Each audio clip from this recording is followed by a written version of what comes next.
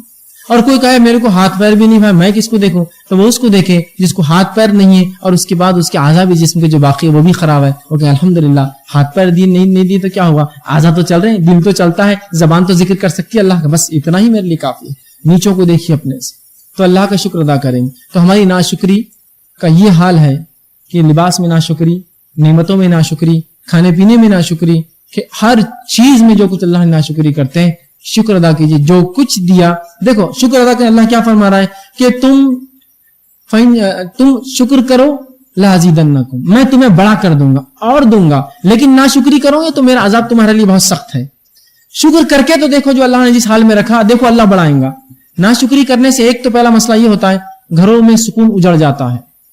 عورتیں ناشکری کرتی عموماً مردوں کی, اور اللہ کے رسول نے عورتوں کو بالخصوص وعید کی ناشکری سے. آپ صلی اللہ علیہ وسلم نے فرمایا, عورتوں سے کہا کہ دیکھو میں نے جہنم میں تمہیں بکثرت دیکھا ہے, صدقہ خیرات زیادہ کیا کرو.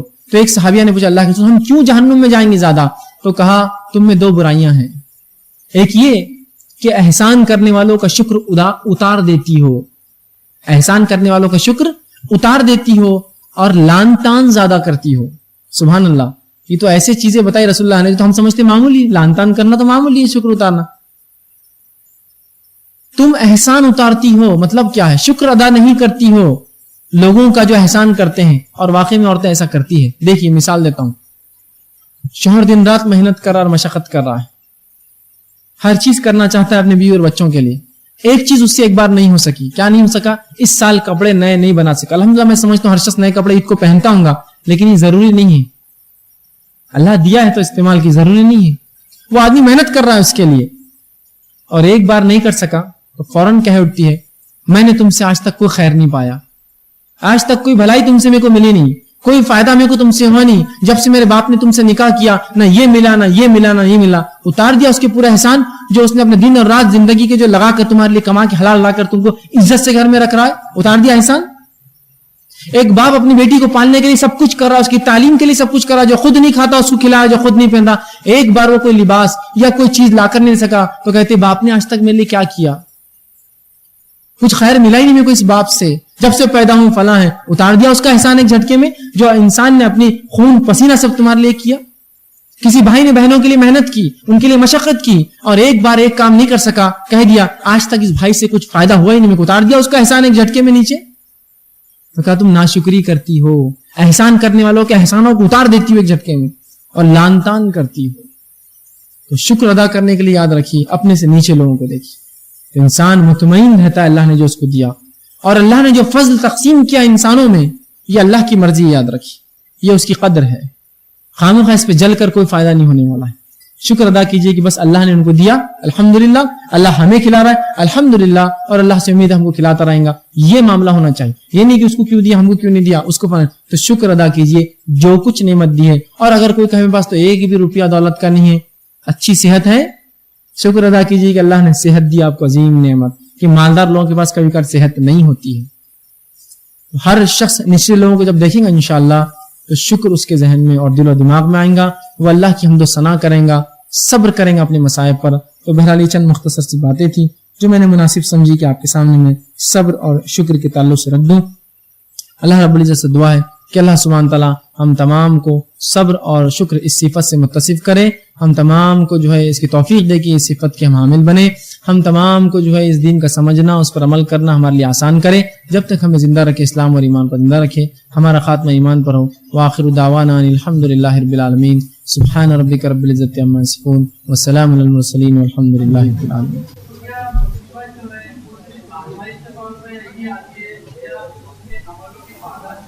جی اعوذ باللہ من الشیطان الرجیم, بسم اللہ الرحمن الرحیم, الحمدللہ والصلاة والسلام علی خاتم النبیین والمرسلین, وبعد, رب اشرح لی صدری ویسر لی امری واحلل عقدۃ من لسانی یفقہوا قولی, اما بعد. بہرحال بھائی نے ایک سوال کیا, میں گزارش کروں گا کہ خاموشی اختیار کریں آپ لوگ, اور جو لوگ سننا چاہ رہے بغور سنیں. تو بھائی نے ایک سوال کیا کہ کیا ضروری ہے کہ ہر بار مصیبتیں آزمائش کے لیے آئیں گی, یا کبھی مصیبتیں اپنے گناہوں کے وجہ سے بھی آتی ہیں؟ تو یاد رکھ لیجئے, مصیبتوں کی ایک وجہ تو یہ ہوتی ہے کہ انسان کو اللہ آزمانا چاہتا ہے, ایک تو یہ ہو گیا. دوسرا, وہ انسان جو شریعت کو چھوڑ کر دور نکل جاتا ہے اور معصیت اور گناہ اور غلط کام کرتا ہے, اس کو جو تکلیفیں پہنچتی ہے وہ اس کے اعمال کا نتیجہ ہوتی ہے. یہ دونوں میں فرق ہے, یاد رکھیے, آزمائش اور مصیبت میں فرق ہے. وہ چیز جہاں ایک انسان اللہ پر ایمان لاتا ہے, اس کے رسول کی تعلیمات پر چلتا ہے, جس کے وجہ سے اس کو جو تکلیفیں پہنچتی ہیں, تو وہ جو ہے یاد رکھیے اس کی آزمائش. اور ایک انسان جو غلط کام کرتا ہے, گناہ کرتا ہے, معصیت اختیار کرتا ہے, اس وجہ سے جو تکلیفیں آتی ہیں, تو یہ اس کو نشانی اور علامت ہوتی ہے, تنبیہ ہوتی ہے کہ اپنے آپ کو سدھار لے, اپنے آپ کو جو ہے سنبھال لے اور ان گناہوں سے بچ جائے. اب یاد رکھیے آزمائش اور مصیبت میں فرق کیا ہے, جو گناہوں کی وجہ سے آتی, جو نہیں کی.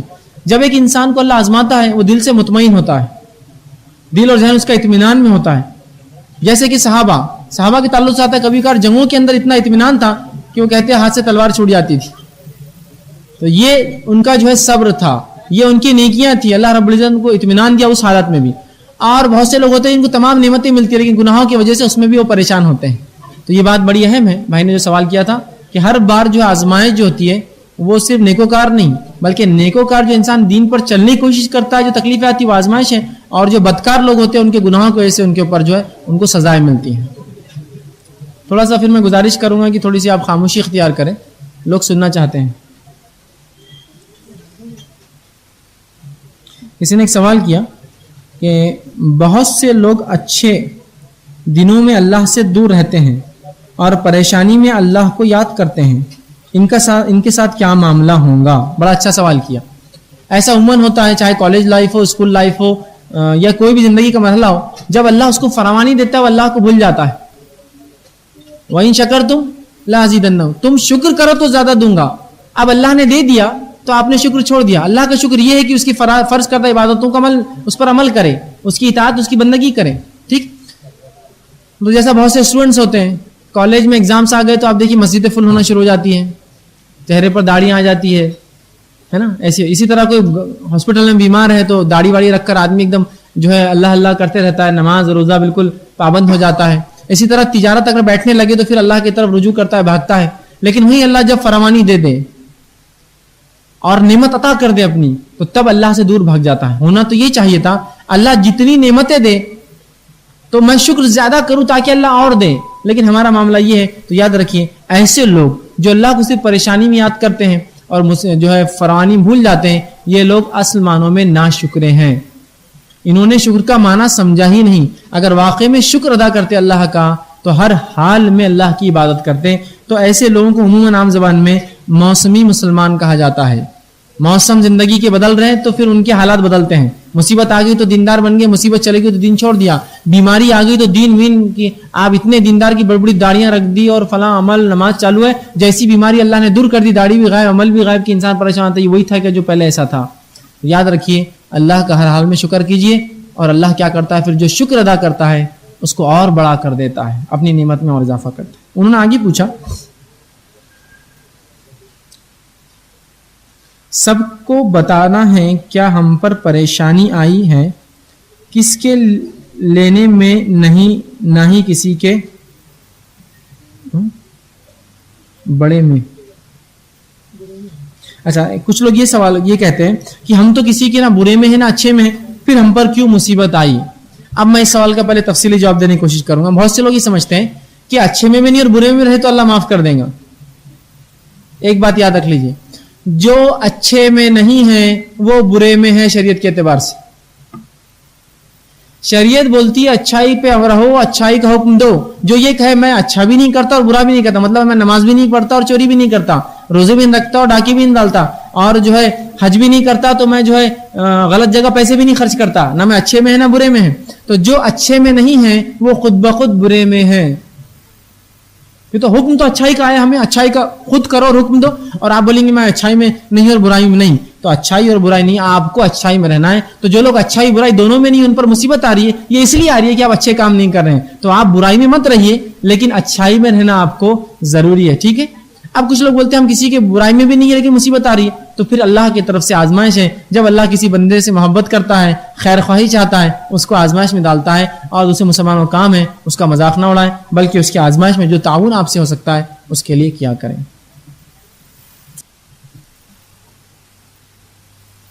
کسی نے ایک سوال کیا، کسی الزام لگانے پر صبر کیا جائے تو اس کا اجر کیا ہوگا؟ کیا قرآن و حدیث میں اس کا بیان ہے؟ بہرحال کسی نے سوال کیا کہ اگر کسی پہ کوئی الزام لگائے تو اگر وہ اس پہ صبر کرے تو اس کا پہلی چیز یاد رکھیے، اگر کوئی کسی پر الزام لگائے اور آپ کو لگتا ہے اس الزام کو آپ جواب دے سکتے ہیں، اطمینان بخش جواب دے کر یہ مسئلے کو، یہ فتنے کو، جو الزام غلط فہمی سے اٹھتے ہیں، کچھ الزام غلط فہمی سے اٹھتے ہیں انسان پر، جو کچھ بھی آپ نے دیکھ لی، کچھ غلط سوچ لیا، کچھ غلط تصور کر لیا، تو آپ اس کا پہلے جواب دے دیں.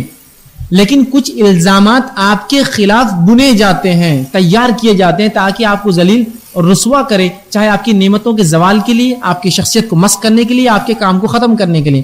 تو ان معاملات پر آپ صبر کرنے میں کوئی حرج نہیں، لیکن آپ کے معین اور مددگار جو لوگ ہیں ان کو ضرور بیان کر دیں کہ میرے خلاف یہ الزامات چل رہے ہیں، اس میں کوئی حقیقت نہیں ہے، اور اس پر صبر کریں. انشاءاللہ العزیز اللہ اس کا آپ کو ضرور اجر دیں گا. بہرحال میرے ذہن میں کوئی حدیث ابھی نہیں آ رہی جس میں اس کا اجر کیا ہوگا، لیکن ایک حدیث مسند احمد کی جو میرے ذہن میں آ رہی وہ یہ ہے، الزام لگانے والے کو کیا ملے گا، وہ یہ ہے، اللہ کے رسول فرماتے ہیں جو شخص کسی پر الزام لگائے، روز قیامت اللہ اس کو جہنم میں ایک آنکھ کے پنجرے میں رکھیں گا اور کہیں گا جب تک اس الزام کو ثابت نہیں کرتا تجھے اس سے نجات نہیں ہے. خامخواہ الزام مت لگائی کسی. تو میں نے جیسا کہا اگر الزام غلط فہمی کی بنیاد پر ہے جواب دے دیجیے. الزام آپ کے کام کی وجہ سے لوگ تہمت کے لیے اور خاص طور سے بنا کر پیش کر رہے ہیں تو اپنے معین اور مددگار لوگوں میں اعلان کر دیجیے کہ مجھ پر یہ الزام ہے، اس کی حقیقت نہیں ہے، اور صبر کیجیے. انشاءاللہ العزیز اللہ رب العزت بہت زبردست آپ کو بدلہ دیں گا کہ آپ نے اللہ کی خاطر صبر کیا. اور صبر تب ہوتا ہے جب وہ چیز ہو تو آپ اللہ کے لیے اس کو طلب ثواب کی نیت سے اس کو برداشت کر لیں. انشاءاللہ العزیز اللہ آپ کو اس کا عظیم اجر دیں گا. اور جو لوگ الزامات لگاتے ہیں وہ آگاہ ہو جائے، الزام لگانا بہت سنگین جرم ہے.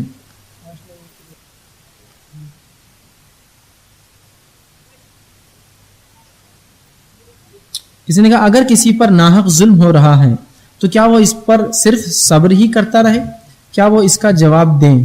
جیسا میں نے پہلے بتا دیا کچھ جگہ تو صبر کرنا افضل ہے، کچھ جگہ جواب بھی دینا چاہیے. جیسا کسی نے الزام جھوٹا لگایا، آپ کو لگتا ہے اس کا جواب دینا بہتر ہے تو آپ اس کا جواب دے دیجیے. کہیں لگتا ہے کہ لوگ اسی لیے آپ کو الزام لگا رہے ہیں کہ احساس کیا ہو رہا ہے. کچھ لوگ کیا کرتے ہیں معلوم آپ کو، ارے وہ تو جھوٹا ہے، ارے وہ تو جھوٹا ہے، ارے وہ تو جھوٹا. وہ اس لیے بولتے ہیں کہ آپ بولے میں سچا ہوں، چلا کے بولتے ہیں آپ لگی جا کر اس کو. اب لگی اس کو جو ہم چاہ رہے تھے اب ہوا. آپ کو لگتا ہے اگر ایسا معاملہ ہے تو خاموشی رکھیے آپ, انشاءاللہ اللہ صبر کا اجر دیں گا آپ. جیسا اللہ کے رسول کے خلاف ہوا, کاہن ہے, مجنون ہے, پاگل ہے, دیوانہ ہے اور فلاں ہے, شاعر ہے, آپ خاموش رہیں. یہ جواب دینے کی ضرورت نہیں تھی. آپ کی زندگی نمونہ تھی کہ میں یہ سب نہیں ہوں جو تم الزام لگا, نہ میں شاعر ہوں, نہ کاہن ہوں, نہ میں پاگل اور مجنون ہوں. تو اگر لگتا ہے یہ لوگ چھیڑنے کے لیے کر رہے ہیں تو جواب مت دیجیے کبھی ان کو, اس سے آپ کو اور تنگ کریں گے, تکلیف دیں گے. لیکن لگتا ہے کہ غلط فہمی کی بنیاد پر یہ سب ہے تو ازالہ کرنا بہرحال ضروری ہے.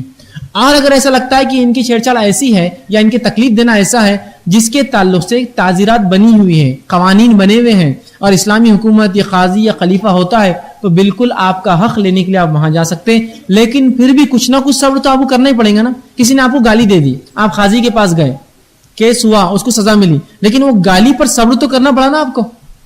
صبر تو پھر بھی رہا, آپ کو جواب ملا بھائی اس کو 10 کوڑے پڑے گالی دینے پر, ٹھیک ہے, لیکن آپ نے تو صبر کیا نا. آپ بولیں گے نہیں میں نے کہاں صبر کیا, میں نے بھی 2-3 جب لوٹا دیا تھا اس کو, لیکن چونکہ اس نے شروع کیا تھا تو میں نے کیس ڈالا, تو یہ تو درست نہیں ہے پھر. تو آپ کچھ چیزوں میں جہاں تعزیرات ہیں, قوانین بنے ہیں, آپ اپنا حق لے سکتے ہیں, لیکن اس کے باوجود صبر تو کہیں نہ کہیں ہے ہی. ایسا کوئی آپ پر روز آ کر ظلم کر رہا تو آپ بولیں گے میں صبر کر رہا ہوں, نہیں. آپ جہاں قوانین ہیں اس کا فائدہ اٹھائیے. اس کے بعد بھی لیکن لوگ ظلم کر رہے ہیں, قانون کا آپ کارروائی کر رہے ہیں فلاں, پھر بھی ظلم ہو رہا ہے, تو آپ اس پر صبر کرتے رہیے, انشاءاللہ عزیز اس کا آپ کو بدلہ ملے گا. لیکن صبر کا معنی یہ نہیں کہ آپ کو کوشش ہی نہ کرے اور تکلیفوں کو بس آنے دے, بلکہ جن کے تعزیرات ہیں جو آپ دفاع کر سکتے ہیں اپنے ہاتھ سے, اپنی زبان سے, اس کو کرنے کی پوری آپ جو ہے کوشش کریں. لیکن اس کے بعد بھی کہیں نہ کہیں کچھ نہ کچھ حد تک آپ کو صبر ضرور کرنا ہی پڑے گا اس معاملے میں بھی. اگر کسی نے ایک سوال کیا ہے, کسی کا سوال ہے, اگر ہمارے معاشرے میں کوئی شخص پریشانی یا مصیبت میں آتا ہے تو وہ عامل یا کوئی مولوی کے پاس جاتا ہے, تو عامل کہتا ہے یہ پڑھے وہ پڑھے وغیرہ وغیرہ, کیا یہ درست ہے؟ کسی نے ایک اچھا سوال کیا کہ اگر کسی کو مصیبت آتی ہے تو بہت سے لوگ کسی کے پاس جاتے ہیں جو اپنے آپ کو عامل کہتے ہیں, ان سے پوچھتے ہیں, بولتے ہیں یہ پڑھو یہ پڑھو یہ کرو یہ کرو, یہ کیا درست ہے؟ دیکھیے اگر کوئی مصیبت آپ کو آتی ہے تو سب سے پہلے تو آپ دیکھیے آپ فرائض کا اہتمام کر رہے ہیں کیا, وہ ذکر و اذکار جو اللہ کے رسول نے کیے مصیبتوں کو دور کرنے کے لیے پریشانیوں کو آپ پڑھ رہے ہیں کیا. اور اگر کسی ایسے شخص کے پاس بھی جائے جس کو عامل کہا جاتا ہو اور وہ اللہ کی کتاب اور اس کے رسول صلی اللہ علیہ وسلم کی سنت سے کچھ باتیں بتائے کہ یہ کرو یہ کرو یہ مت کرو یہ مت کرو, تو اس میں کوئی حرج نہیں. لیکن ہمارے پاس ہوتا کیا ہے, ایک تو اللہ کے دین کی طرف کوئی رجحان نہیں, نماز روزے زکوٰۃ سب غائب ہے, تلاوت قرآن میں کوئی اہتمام نہیں, ذکر و اذکار دعائیں تو ہم کو یاد ہی نہیں ہے. اب اس کے بعد کوئی مصیبت اللہ دے دے تو فوراً بولتے ہیں کہ بھائی کچھ نہ کچھ ہوا ہے تم پر, چلو عالم کو عامل کو ڈھونڈو. اب کوئی ایک اچھے عامل ڈھونڈے جاتے ہیں, وہ بھی اس میں بھی وہ رہتا, یہ بورے پہنچے ہوئے, یہ کم پہنچے ہوئے ہیں, یہ بڑے فلاں ہیں, یہ بڑے فلاں ہیں. پھر ان عامل صاحب کے پاس جایا جاتا ہے. پھر عامل صاحب جو ہے یہ تو ٹھیک ہے اگر قرآن حدیث سے کوئی آپ کو رہنمائی کرے کہ بھائی رزق میں کمی ہے تو یہ پڑھا کرو, رسول اللہ جو ثابت ہے یہ اعمال کیا کرو. اچھا کوئی مصیبت ہے, ذہنی پریشانی, یہ کیا کرو. جسمانی بیماری ہے تو اس کے لیے یہ قرآن و حدیث سے ثابت ہے کرو, یہ تو ٹھیک ہے. لیکن وہ کیا کرتے ہیں, آپ کو بولتے ہیں آپ کو کسی نے کر دیا ہے, ستارے بہت آپ کے گردش میں ہیں, پتہ نہیں کیا ہے. ستارے تو گردش میں رہتے, میں سمجھتا کوئی ستارہ رکا ہوا نہیں ہے. بہرحال ستارے بہت گردش میں ہیں, ٹھیک ہے, اور یہ فلاں اور فلاں اور پتہ نہیں کیا کیا اس کے پیچھے چیزیں ہوتی ہیں. پھر وہ غیر شرعی چیزیں لکھ کر دینا چالو کرتے ہیں, آپ یہ پڑھ لو, یہ کھا لو, یہ مل لو, یہ لگا لو, یہ گاڑ لو, یہ ٹھوک لو, ہے نا, بہت سی چیزیں ہوتی ہیں. اور انسان اس میں لگتا ہے, جبکہ یہ نہیں دیکھ رہا ہے کہ 5 وقت کی نماز چھوڑ رہا ہے.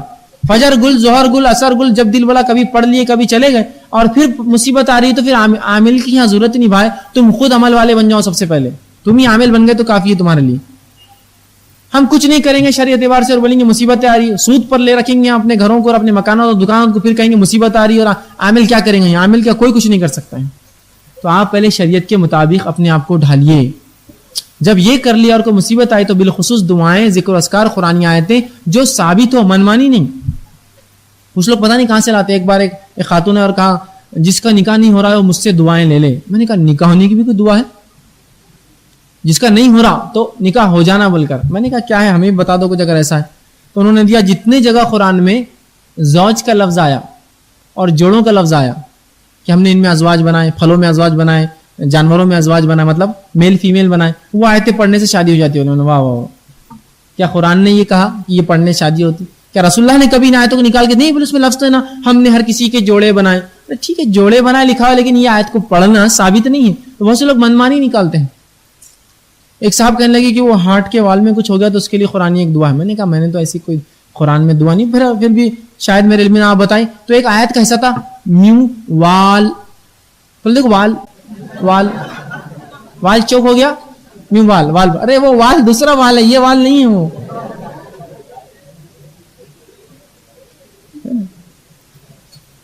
تو وہ ثابت شدہ ہو تو آپ اگر ایسی چیزیں ہیں تو کر سکتے ہیں خام و خواہ کے, لیکن ایسے لوگوں کے پاس جا کر اپنے ایمان کو اور اپنے اعمال کو برباد نہ کرے اللہ کے لیے. بہت سے لوگ یہ چکر میں جا کر ہوتے ہیں, مصیبتیں اگر آ رہی ہے اور دین پر عمل نہیں کرنے سے آ رہی تو سمجھ جائیے آپ کو عمل کرنا ہے, نہ کہ آپ کسی وہ آدمی آپ کی کچھ مدد نہیں کر پائیں گا, وہ آپ کے لیے 1000 قرآن نہیں پڑھ کے بخشیں گا تو آپ کو کچھ فائدہ نہیں ہونے والا. اصل یہ میرا عمل کہ میں دین پر لگ جاؤں, اس لیے مصیبت, کہ تو میں نے جو کہا نا صبر تب ہوگا جب آپ دین پر عمل کر رہے تو مصیبت آئے. آپ دین پر عمل نہیں کرنے جو مصیبت آ رہی ہے یہ آزمائش نہیں ہے, یہ تو آپ کو جو ہے سزا اللہ کی طرف سے کہ سدھر جاؤ. جیسے قوموں کو اللہ نے عذاب میں ملوث کیا, ان کو ڈبا دیا, غرق کیا, آندھیاں بھیجی, طوفان بھیجے, زلزلے بھیجے. یہاں وہ بولے کہ میں صبر کر رہا ہوں تو نہیں, یہ تو عذاب تھا تم پر, اب صبر نہیں ہے. صبر تو تب تھا جو مومنوں نے کیا, تم کو دعوت دے کر اور تم نے ان کو ہکالا, وہ صبر تھا ان کا. تو آپ دین پر لگ جائیے, ان لوگوں کے پاس جا کے اپنے ایمان کو مت خراب کیجیے. انشاءاللہ اور بھی تفصیلات اس عنوان کے تعلق سے, روحانی بیماریاں یا اس کو اس طرح سے آپ لے لیں نفسیاتی اور روحانی بیماریاں, ان کا علاج, جو میرا انشاءاللہ 29 رمضان کو ہوگا, اس میں آپ آئیے بتفصیل انشاءاللہ اس چیزوں کا جواب دوں گا. جی وعلیکم السلام.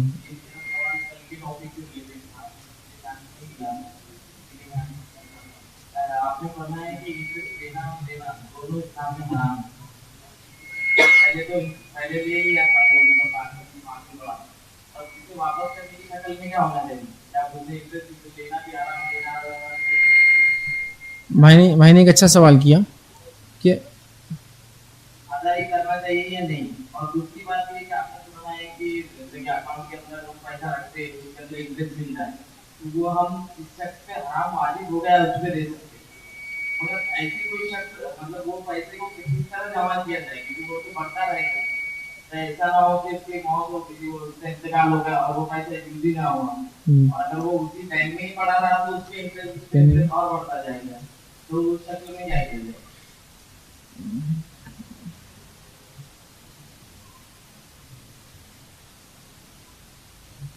بھائی نے جو ہے 2 سوال کیے. پہلا سوال ان کا یہ تھا کہ اگر کوئی شخص ہے جس کو پتہ نہیں تھا سود کی لعنت یہ ہے, اب اس نے سود پر لون لے رکھا ہے یا جو بھی ہے, اب وہ کیا کرے. دیکھیے اگر آپ نے لے لیا ہے تو اب تو اس کو آپ کو ادا کرنا ہی پڑے گا. آپ ہی نہیں بول سکتے میرے کو آج سود معلوم ہوگا کیا ہو گیا تو میں بینک کو کیا کروں گا, دھوکہ دے دوں گا. 2 لاکھ لیا تھا, 1 لاکھ سود تھا, 1 لاکھ میرا تھا, میں نے 1.5 لاکھ دے دیا اب تک, اب 50,000 ڈوب گئے. نہیں, آپ نے چونکہ اس سے یہ سودا کیا تھا اب اس کو آپ کو پورا پیسہ لوٹانا ہوگا.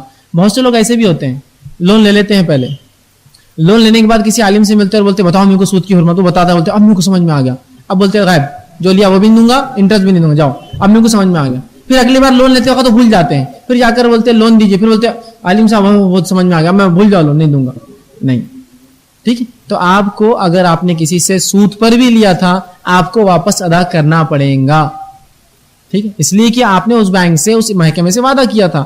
اب آپ بولیں گے نہیں, ہاں یہ الگ شرط ہے کہ آپ یہ کہیے کہ میں مجبور ہوں اور میں اصل دے کر کیا چھوٹ سکتا ہوں, اور وہ کہے چھوٹ سکتے ہیں تو جلدی سے ادا کر دیجیے اور چھوٹ جائیے اس. دوسرا انہوں نے سوال کیا کہ انٹرسٹ کے پیسے جو بینکس میں جمع ہوتے ہیں اکاؤنٹس میں ہمارے, وہ کیا کریں. تو جن پر حرام واجب ہے ان کو دے دیں. تو یہ مہینے اتنا آیا, یہ مہینے اتنا آیا, آپ نکالے اور دیتے جائیے, جمع کر کے مت رکھیے, وہ تو بہت زیادہ ہو جائیں گے تھوڑے دن میں, فوراً آپ کو ملا, اور ایسے لوگ آپ کو بہت مل جائیں گے. یہ الگ بات ہے کہ ہم نے ان کو کئی بار دیکھا لیکن ہم نے سوچا نہیں کہ یہ لوگ مستحق ہے. آپ راستوں سے گزریے, بہت سی مرتبہ یہ ہوتا ہے کہ عورتیں بھی ہوتی ہیں, ان کو لباس نہیں ہوتے پہننے کے لیے, اس سے مسلم غیر مسلم کی کوئی تفریق نہیں ہے. برجز کے نیچے لوگ رہتے ہیں جن کو رہنے گھر نہیں, وہ ایک پلاسٹک رہتا ہے, نہانے کے لیے پتہ نہیں کسی نالے میں چل جاتے ہیں بیچارے, اور کھانے کے لیے کنڈیوں سے چن کر لاتے ہیں. ایسے کئی لوگ ملیں گے آپ کو, آپ جیسے ہی آیا جو ہی آیا ایسے لوگوں کو اٹھا کر دے دے, ٹھیک, آپ دے سکتے ہیں. تو اس کو رکھنا نہیں ہے, جمع نہیں کرنا ہے, فوراً آپ کو نکال دینا ہے. اور یہ جو آ جاتا ہے انٹرسٹ اکاؤنٹس میں, یہ مجبوری ہے. تو آج بغیر بینک کے ٹرانزیکشن ہمارے ہوتے نہیں, الٹرنیٹ کوئی سسٹم ہمارے پاس ہے نہیں, تو لہٰذا یہ مجبوری کی شکل ہے. اللہ سے امید ہے, دعا بھی ہے کہ اللہ ہم کو اس معاملے میں معاف کرے. لیکن آپ جان بوجھ کر لے یا کسی سے لے یا خود دینے کی امید کرے کہ بھائی مزہ آ جائے گا کہ تو چھوٹی سی تجارت ہے, سود لوں گا تو بڑی ہو جائیں گی, اس کی اجازت تو بہرحال نہیں دی جائے گی.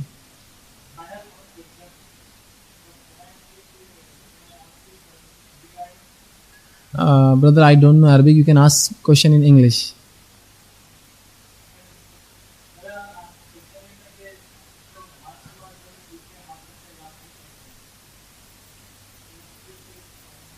سر پر ہاتھ رکھ کر کچھ پڑھتے ہیں. ہاں, بھائی نے ایک سوال کیا کہ کچھ لوگ نماز پڑھتے ہیں اور نماز پڑھنے کے بعد جو ہے سر پر ہاتھ رکھ کر جو ہے کچھ چیزیں پڑھتے ہیں, اس کا کیا ہے؟ تو یہ بات بڑی مشہور اور معروف ہے کہ بہت سے لوگ کیا کرتے ہیں, نمازیں پڑھتے ہیں اور نماز پڑھتے سر پر ہاتھ رکھتے ہیں اور آیت الکرسی پڑھتے ہیں, اور اس کے پڑھنے کا طریقہ بھی وہ بتاتے ہیں کہ سر پر ایسا ہاتھ رکھنا اور دوسرے کونے کو زمین پہ ٹیکنا ان کے مطابق. کچھ لوگ ابھی شارٹ کٹ میں یوں پڑھ لیتے ہیں, لیکن اصل وہ بتاتے ہیں کہ ایسا ہاتھ رکھنا اور پھر اس کو زمین پہ رکھنا. اس سے کچھ گراؤنڈ ہوتا ہے, پتہ نہیں کیا ان کا مسئلہ ہے. تو بولتے ہیں اس سے عقل میں اضافہ ہوتا ہے, ذہن تیز ہوتا ہے, فلاں ہے. یاد رکھیے آپ صلی اللہ علیہ وسلم جب نماز پڑھتے آپ نے کبھی بھی آیت الکرسی تو آپ پڑھتے لیکن کبھی بھی سر پر ہاتھ رکھ کے نہیں پڑھی. اور بہت سی بار تو کچھ مجالس میں لوگ اتنا پڑھتے ہیں کہ لگتا ہے اب ایک نیا آدمی ہے جس کو یہ بدعت ہے, معلوم نہیں, تو ان کو لگتا ہے نماز پڑھتے سر کیوں دکھ رہے سب کے سب. تو وہ بولتا ہے اتنے لوگوں کے سر ایک ساتھ کیسے دکھ رہے پوری صف کے اندر, اور کچھ کے تو اتنے دکھ رہے کہ نیچے پڑ گئے ہو, ہے نا. رسول اللہ صلی اللہ علیہ وسلم نے آیت الکرسی کو کبھی سر پر ہاتھ رکھ کے نہیں پڑھا. ہاں کچھ مخصوص دعائیں ہیں جو آپ نے ہاتھ لگانے کا حکم دیا, جیسے آپ نے کہا اگر جسم پہ کوئی تکلیف ہو تو ہاتھ رکھ کے 3 مرتبہ بسم اللہ پڑھے, پیٹ میں ہو رہی ہے, پیٹھ میں ہو رہی ہے, سر پہ ہو رہی ہے, تو یہاں ثابت ہے. آپ صلی اللہ علیہ وسلم موزتین سورہ فلق سورہ ناس پڑھ کر جسم پر دم کرتے تب ہاتھ لگاتے, لیکن آیت الکرسی کے لیے آپ نے سر پہ ہاتھ نہیں رکھا. یاد رکھیے یہ سنت سے ثابت نہیں ہے, یقیناً یہ جو ہے اس وجہ سے یہ بدعت کہلاتی ہے. اب کچھ لوگ بولتے سنت سے قریب ہے, میں نے پھر کہا یہ قریب وریب کچھ بھی نہیں رہتا, ہے یا نہیں یہ بولیے آپ, ہے یا نہیں, یہ قریب وریب نہیں ہوتا. ایسا تو آپ ہر چیز کو قریب قریب بول کے پورا دین ہی بدل دیں گے. یہ اسلام سے قریب ہے, یہ فرض سے قریب ہے, یہ نفل سے قریب ہے, یہ تو نہیں ہو سکتا. یا ہے یا تو نہیں, تو یہ سنت نہیں ہے اور یہ عمل غلط ہے.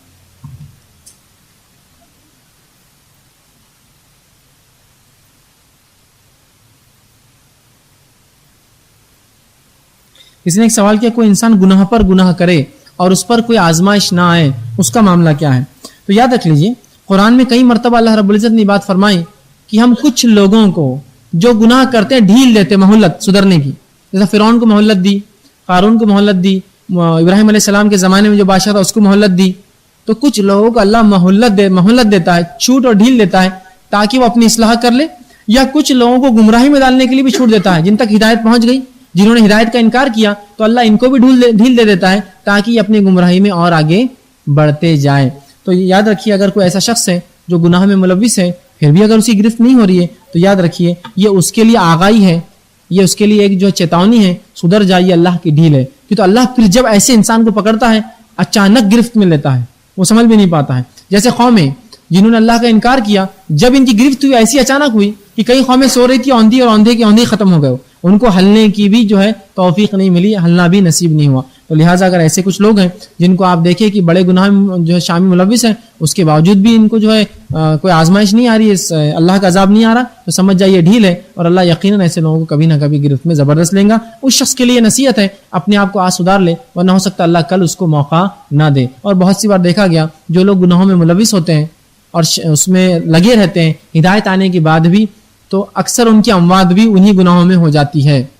جیسا شراب پینے والے اکثر دیکھا گیا شراب کی حالت میں ہی مر جاتے ہیں. پہلے تو ڈھیل ملتے رہتی ہے, نہیں سنبھلے تو پھر اس میں موت اللہ دے دیتا ہے.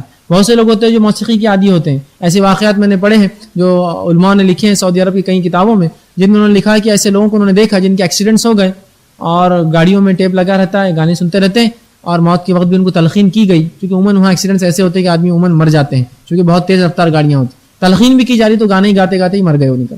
تو ایسا ہوتا ہے عموماً گناہوں میں. تو یہ اس کو ایک آگاہی ہے کہ اگر اللہ چھوٹ دے رہا ہے تجھے, نعمت عطا کر رہا ہے تیرے گناہوں کے بعد بھی, تو سمجھ جا کہ یہ آزمائش نہیں ہے, یہ جو ہے ایک چیتونی وارننگ ہے کہ اب فراوانی کے بعد ایک زبردست, جیسا بولتے ہیں طوفان سے پہلے خاموشی ہے, تو ویسی پکڑ سے پہلے اللہ فراوانی دے دیتا ہے ایسے لوگوں. فرعون کو حکومت دے دی, کرو جو اتنا چاہے ظلم کرنا ہے, ہدایت بھیجی موسیٰ علیہ السلام کے ذریعے, پھر بھی نہیں مارا, اچانک گرفت میں لیا اور مارا گیا. ٹھیک, تو ایسے ہی ہوتا ہے. تو یہ ان کے لیے ایک آگاہی ہے. السلام علیکم.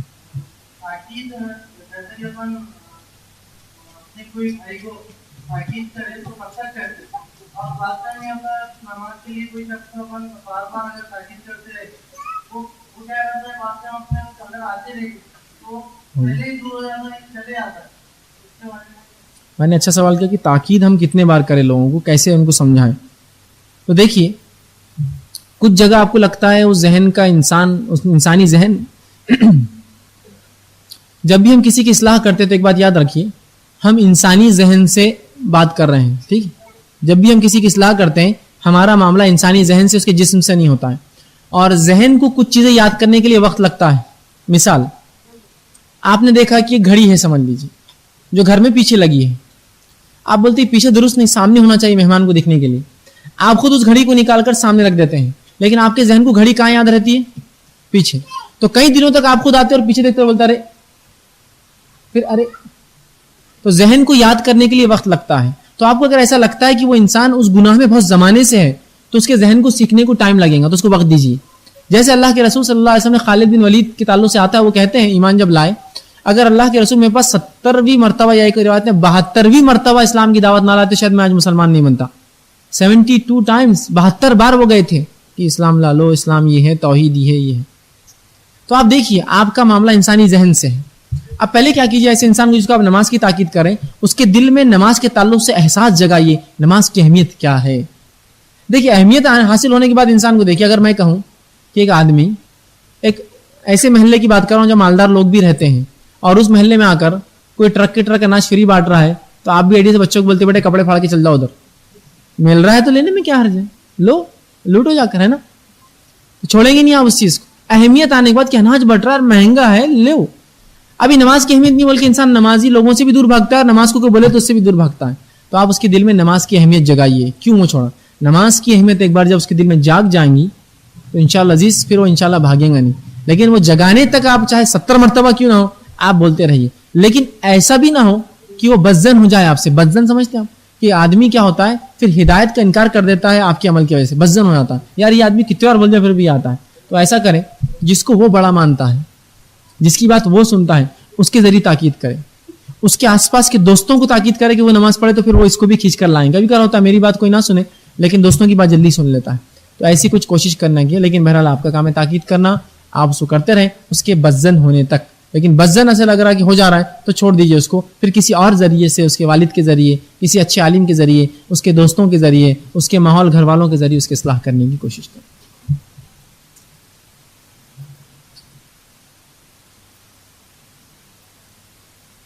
اس نے ایک سوال کیا, کیا والدین کے خلاف بھی گواہی دینا جائز ہے؟ کیونکہ درس میں بتایا گیا ہے کہ والدین کے معاملے میں بھی جھوٹی گواہی دینا جائز نہیں ہے. یاد رکھیے والدین کے خلاف بھی اگر گواہی دینا ہے تو دینا پڑیں گے اگر انہوں نے وہ جرم کیا ہے تو. شریعت یہ کہتی ہے کہ آپ حق کی گواہی دو چاہے اپنے خلاف ہو, اپنے والدین اور گھر والوں کی کیوں خلاف نہ ہو, چاہے غریب ہو چاہے امیر ہو, ہم کو حق کی گواہی دینا ہے. تو اگر ایک باپ نے بھی کوئی گناہ کیا ہے جس کے تحت قاضی کے پاس وہ کیس جاتا ہے اور بیٹے نے وہ دیکھا ہے تو اس کو کہنا پڑے گا میرے باپ نے گناہ کیا. آپ حق کو چھپا نہیں سکتے, گواہی جھوٹی نہیں دے سکتے چاہے کسی کے بھی خلاف وہ جائے. تو اگر والد کے خلاف بھی دینا پڑے آپ کو تو آپ کو گواہی دینا پڑیں گی. والدہ کے خلاف بھی اگر واقعی میں انہوں نے وہ جرم کیا ہے تو آپ کو وہ گواہی دینا پڑیں گی. میرے ماں باپ ہے بول کے آپ ان کو چھڑا نہیں سکتے. گواہی حق کی آپ کو کسی کے بھی خلاف ہو دینا پڑیں گی.